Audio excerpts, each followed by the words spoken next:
Go for it. Okay, so my speech is on why pro-choice should be the only choice. Okay, so the start of it all was Roe versus Wade. In 1970, there was an unmarried pregnant woman named Jane Roe. She lived in Texas, where it was once a felony to abort a fetus unless it was determined by a doctor that it would save the life of the mother.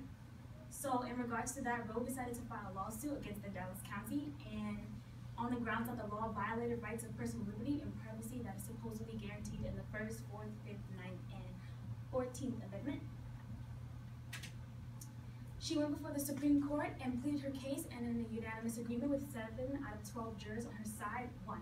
So on January 22nd in 1973, the Supreme Court ruled that to deny a woman the right to a safe and healthy abortion was unconstitutional, and that the government had no right to interfere with personal matters such as procreation or marriage.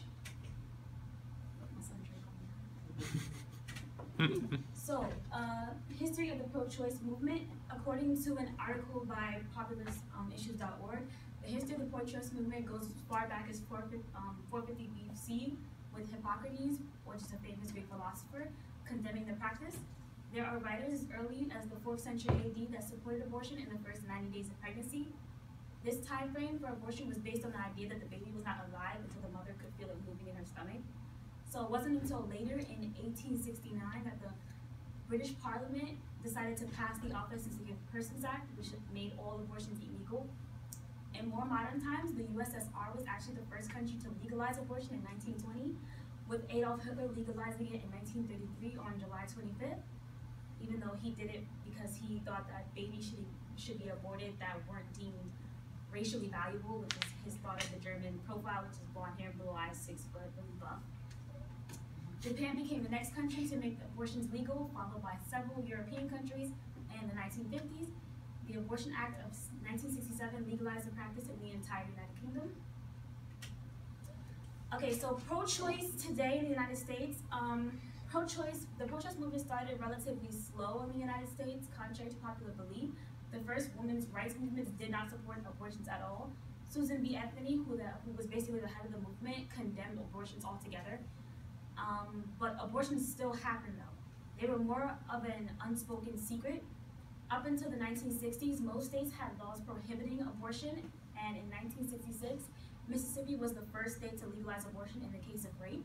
California and Colorado followed in 1967, and by the mid-70s, 16 states had legalized abortion in some form, and then Roe versus Wade came into play and made abortion legal all through the state. Abortion is a basic human right. A report by the United Nations Population Fund stated a fundamental human rights to life and to security of the person, as well as freedom from cruel and inhumane treatment and for discrimination, among others, means that unnecessary restrictions on abortion should be removed and government should provide access to safe abortion services. Around the debate of healthcare, you often hear that it's a basic human right. Well, it's the same thing for abortion. It is a fact that women have the right to safe legal abortion care. All women, not just the ones who happen to have, a rich and healthy background and they're able to get past those sometimes demeaning regulations and rules in order to get what they need. It should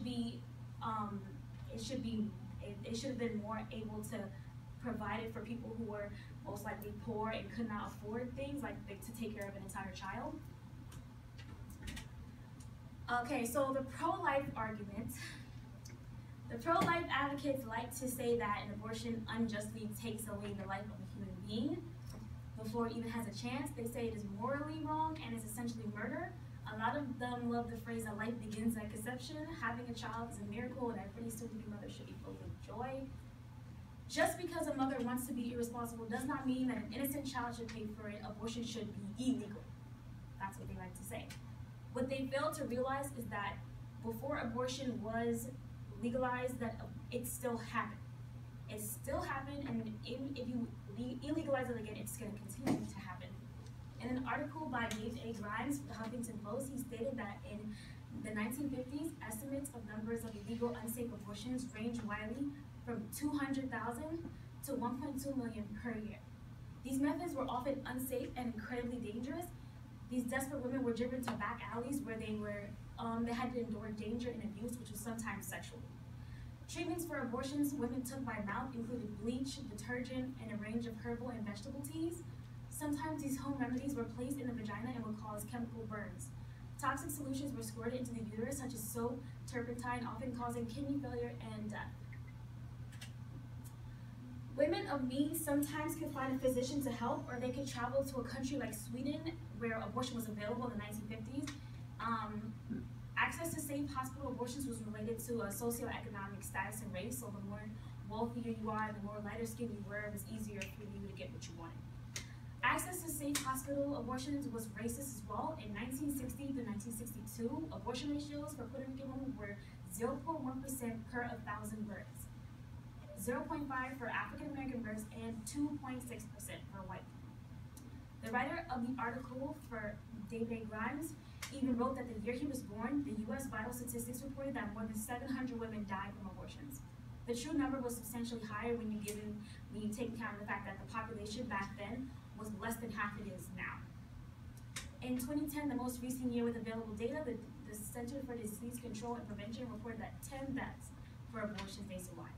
So that's a really big jump from 700 to 10. Essentially, this drastic change is due to the legalization of abortion, and access to safe illegal abortions have saved women's lives all around the world. At the end of the day, also stated by my friend Jamie, even the most die-hard conservatives should agree that when it comes to defending the proposition that all of us are born with fundamental rights that no government can legitimately take from us, that question is settled.